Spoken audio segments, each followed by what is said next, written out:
Show. Transcribed direct from the Veterans Administration Hospital at Long Beach, California. With Les Brown and his band of renown. Our special guest, Bing Crosby.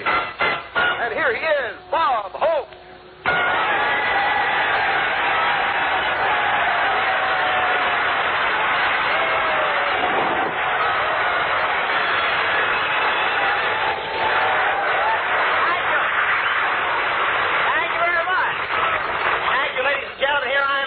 On Christmas Day for these boys in the Veterans Hospital. As I look out amongst you, I can see the Christmas spirit everywhere. Red robes and green faces. And I said to Dr. Edwards, I'm looking forward to a great show today. Last time I was here, I found out how to make these guys laugh. He said, I know, Hope, but now we keep that stuff locked up.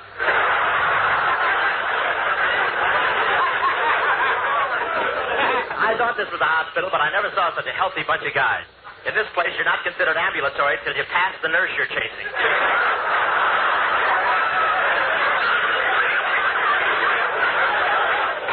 And I noticed the modern trend in Veterans Hospitals. Now, new hospital beds have gadgets to do everything. One fellow pushed all the buttons at once to see what would happen. He's now drawing flight pay. He'll be in for a landing any day now. And you should see the way these guys speed around the corridors in their wheelchairs. I asked one patient how much longer he expected to be confined. He said, I've been cured for a month. Now all I got to do is serve out the last 90 days of my traffic sentence.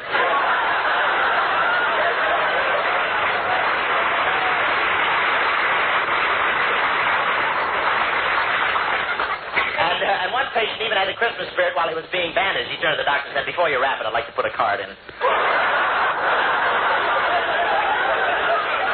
And I watched one of the nurses decorating the Christmas tree in one of the wards. What a beautiful sight.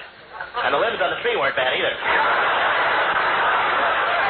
One soldier took a look at the star on the top of the tree and he said, egad, there's a brigadier general running this show, too.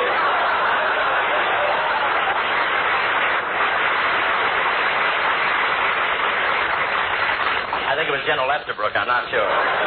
You can't blame Santa Claus for not wanting to show up at this hospital. Last year, when he stepped out of the fireplace in his red suit, 3 nurses and a doctor grabbed him, gave him a shot, threw him in bed, and screamed, we don't care if you do have a beard, you'll be discharged when we're good and ready.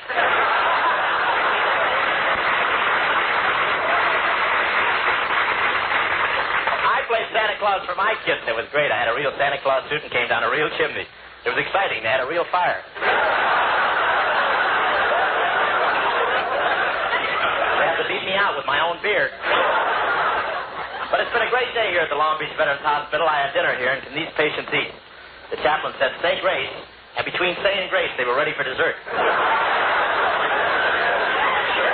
They served 6 courses with 10-minute intermissions to carry out the wounded. Boy, they really went after the food. I said, how's the stuffing? And the guy stuck his head out of the turkey's mouth and said, fine.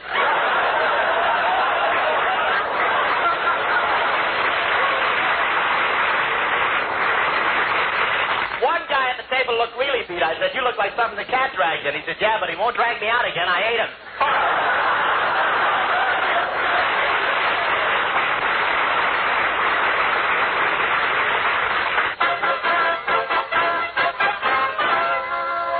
Oh, Bob, can I introduce our guest now? Not yet, High.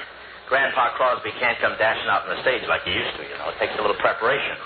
They've got him backstage hanging upside down by his heels. Well, it's silly, Bob. Why should Bing be hanging by his heels? Well, he has to stay in that position till his chest slides back where it used to be. Then they rivet him into a pair of tight leather shorts so when they turn him right side up, there won't be an avalanche.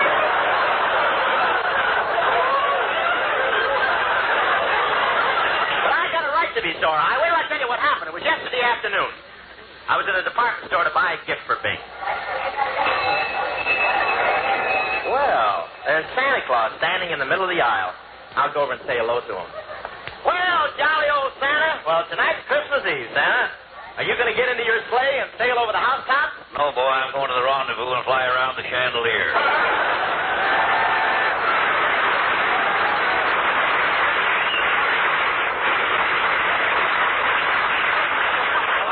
Merry Christmas, everybody. Put something in the pot, boy. Oh, it's you, huh? Still working this racket, eh? Oh, don't call this a racket, boy. Every cent I take in is for a noble organization. You've heard of the SPCA? Oh, yeah. Yes, the Society for the Prevention of Cruelty to Animals. Yeah, well, this is for the HGBLF, the Homeless Cooney Birds of Lower Frangipani. Frangipani? Where's that? I've never been able to find out. I hope I locate it. I'd hate to be stuck with all this money. Merry Christmas, everybody. Now, wait a minute. Anyway, boy, I'm not a crook. I'm really one of the store detectives. I watch the customers to see they don't steal anything. Oh, you're a store detective? That's right. That's like making King Farouk house mother at Vassar.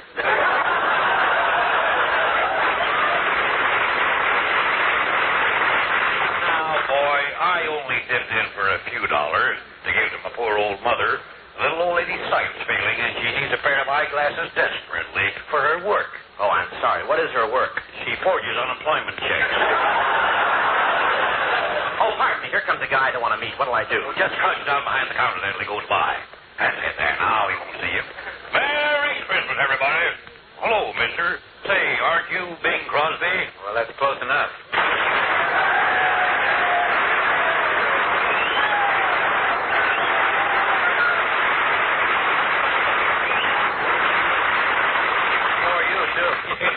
I see you're accepting contributions, Santa. I'd like to add mine to the pot. Here. Some contribution a can of Minute Maid. Perhaps you can help me, Santa. I don't know the store very well around here, and I'm looking for a present for a friend of mine, Bob Hope. Well, you know him better than I do. Why don't you buy him whatever he needs the most? Well, now, that's an idea. Yeah. Where can I get a large package of talent?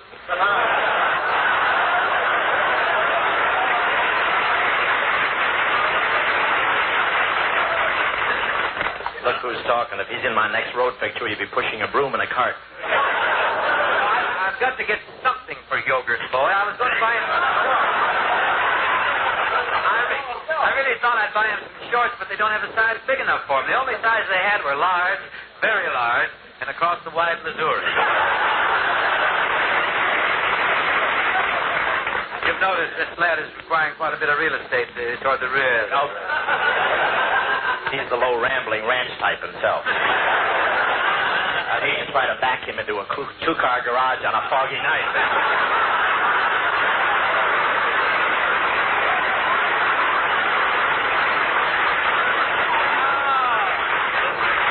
He had the knife out, couldn't open the blade.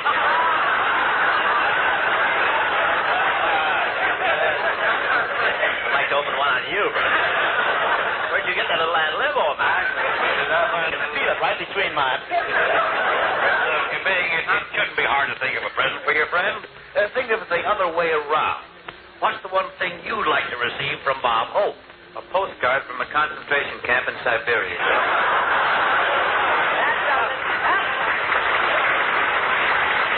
Now, listen. I heard everything you said. I was hiding right behind the counter. Well, look who's here. Paramount's bad guest. Shoplifter. I just found out your true character, you lopsided lon. Oh, no, here. Ease off your clever hips. I punch you right I on don't see that. Just a... I punch you right on that nose of yours, but I never start anything that's already finished. Well, look, avocado top. Yeah, if that head was any smaller, you could use a plumber's friend for an umbrella. You're my plumber's friend here. Put your hat on. That's all you need. Plumber. Oh, that's champion. Hey, Junior, I don't I think understand. that's the critic from the Long Beach Press Telegram. I don't understand all this indignation, Junior. What do you expect me to give you for Christmas? Miss America wrapped in cellophane or something? Stop bragging. You couldn't get within a mile of Miss America with Errol Flynn on a leash. Hey, look, Montrose, I'm going to settle this question once and for all, Murgatroyd. Come here. Thank you, Montrose. Claude. I shall demonstrate to all concerned just who is the biker and who has the generous heart in this team. Now, for your Christmas gift from me, I want you to pick out anything in the place. Very generous ad libbing. No, I mean it. I mean it. Young lady. Yeah. I'll take that. No. No. He worked on Anything? Well, I mean that $300 set of silver over there. Just wrap it up as my present to Mr. Holt. To me? Hmm? Well, top that. How? As my present to him, lady, wrap up a $500 set of silverware. I'll raise my gift to you to $750. Well, I'll raise mine to you to $1,000. And here's my check to pay for it. 1,000 even. Thank you, sir. Now, get up your loot, Bing. Oh, Mr. Crosby doesn't have to pay. Of course not. Wait. Wait. What goes on here? I'm the shill of the silverware department, lad.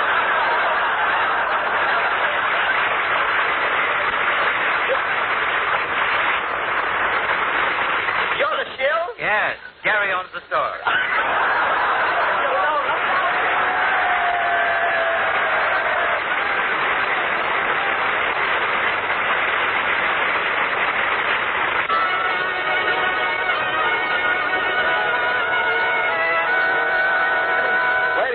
There are many wonderful Christmas stories, such as those written by Dickens and Hans Christian Andersen. But tonight we're going to present a story of Christmas that has never before been told. It's the tale of Bingsy and Bobsy, who, whether you can imagine it or not, were once young. Let us go back through the years. At the home of the host in Cleveland, there is a tiny new arrival. Look at him, Dad, laying on his little blanket. Isn't he just what you wanted for Christmas? No.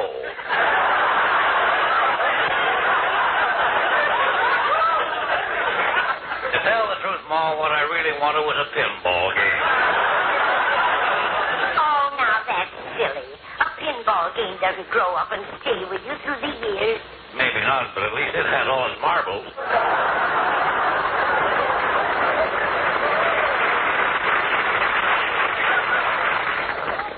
Remember, Pa, before the baby came, you went out and bet $50 it would be a boy, and I bet $50 it would be a girl. Yeah. That's $100 we'll never see again.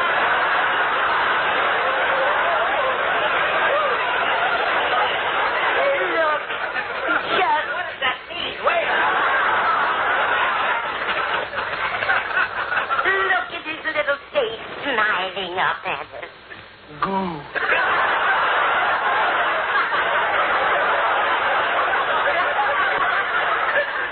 Say something, Sonny.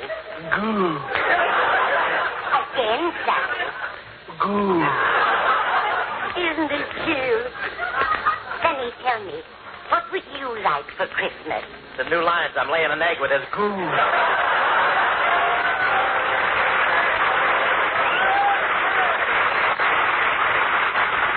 Yes, sir, we hoped for a wonderful family. Mama was a fine woman till her desire for riches got the best of her, and she turned used car dealer. She had an idea that would have made a fortune if they hadn't caught her at it. She was soldering pennies on the front of Fords and selling them for Lincolns.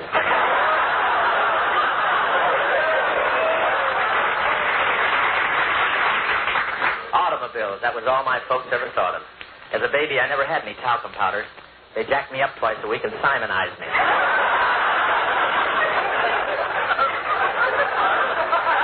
The first Christmas I really remember was when I was 7 years old. A new family moved in next door, and I went over to make friends with a little boy. Hi there. Hi. What's your name? Harold Ellis Crosby. Well, brush your hair back out of your eyes so I can see it.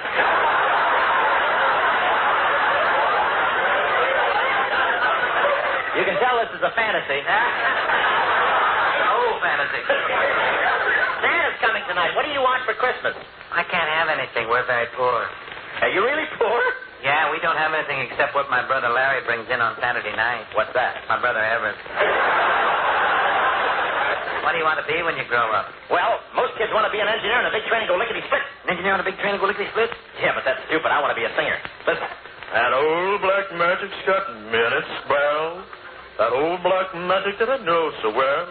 Ba-ba-ba-boo, ba-boo, ba-ba-ba-boo, ba-boo.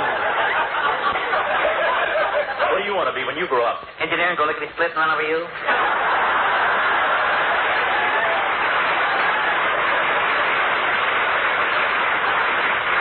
Come on. Ah, poor little fella. I couldn't forget the pitiful figure he made, standing there, his face pinched with cold, his cheeks blue, and big holes in his money belt. All little Bing wanted for Christmas was a pair of skis. I knew he wouldn't get them, so I started to whittle him a pair. But the Crosbys moved away. I didn't see Bing for years. Then one day he walked into my backyard and said, Hi. "Where you been?" Well, we moved to Spokane, where I finished grammar school, high school, then I enrolled in Gonzaga University, from which I graduated with high honors. From there, I went to the Sorbonne in Paris, where I studied for and I acquired my master's degree in music. What have you been doing? I finished your skis.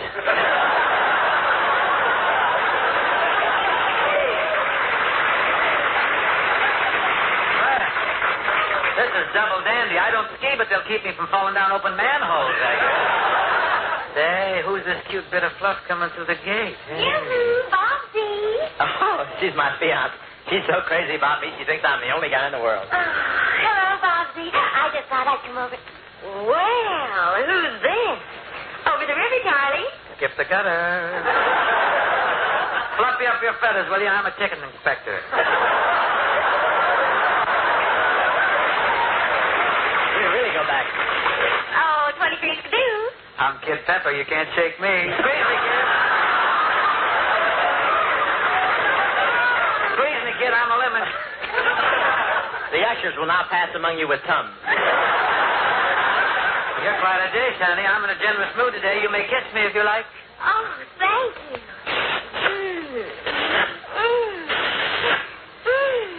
Oh, come on, honey. Let's go where we can be alone. I decided I couldn't let him get away with that, so I yelled, "Hey, come back here, you." Yeah, what do you want? You forgot your skis.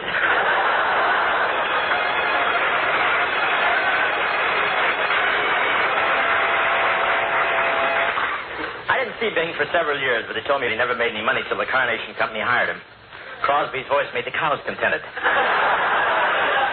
When he sang, they turned to each other and say, "Thank goodness, Matilda, that didn't come out of me."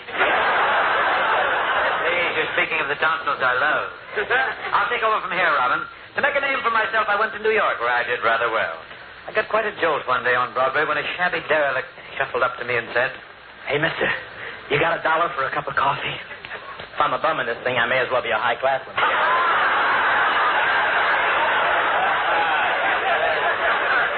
Get away from me, you panhandler. You ought to be ashamed. Haven't you any higher ambition than this? Yeah. What is it? I want to be an engineer in a big train and go lickety-split.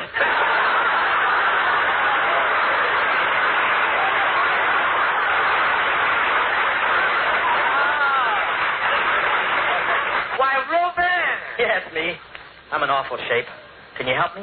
I'm sorry, but I've worked hard here in New York for what I've attained. Had you applied yourself as I did, you might have achieved a place for yourself on Broadway as I have. Now, on your way. Go along. I'm busy. Okay. Here you are. Get your morning paper. Hold on. Head to the Times Express Bureau.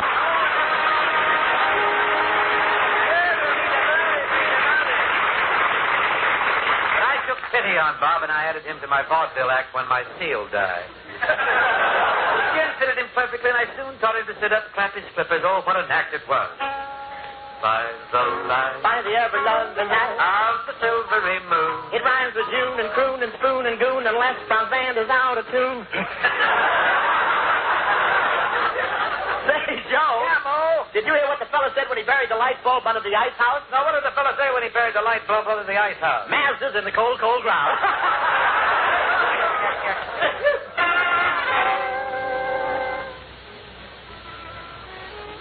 That night was Christmas Eve in the little theater we were playing in Kansas. Christmas Eve, a time of warmth and good fellowship, especially among homeless actors.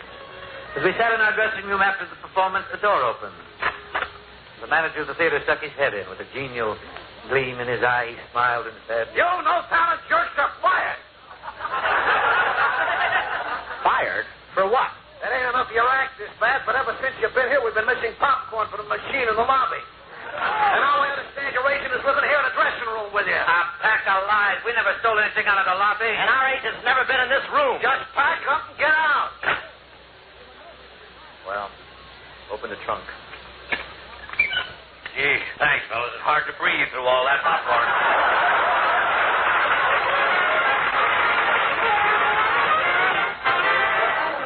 We all know what followed. The two boys made picture after picture for Paramount. And now, to crown their achievements, they are summoned to the office of Y. Frank Freeman, the president of Paramount Studios, who is about to appoint an executive director. May the best man win. Well, hello, boys. Well, hello. Hello, Mr. Freeman. How are you, boy? I won't keep you waiting because I know you're anxious to know my decision. Naturally, executive director is an important job. So we chose the man with the most talent. Swell. Where's my desk? Very clear description of me. Fade, Junior. Go ahead, beat it. So I want you both to meet the man we selected. Well, don't stand there. Empty the waste paper. Oh, there. no!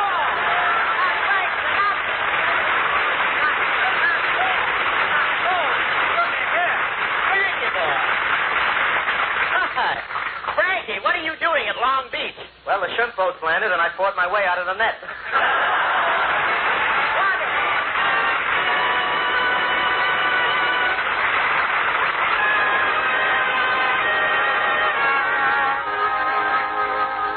Silent night, holy night. Come on, fellas. All is calm, all is right. Round yon virgin night. Holy infant of tenderest heart.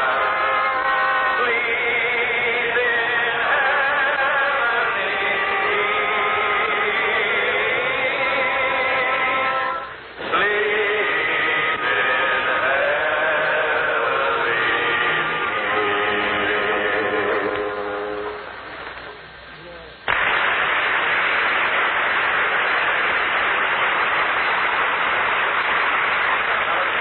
You and your folks had a wonderful day. Right, we want to wish you all the season's best. Merry Christmas. And a Happy New Year.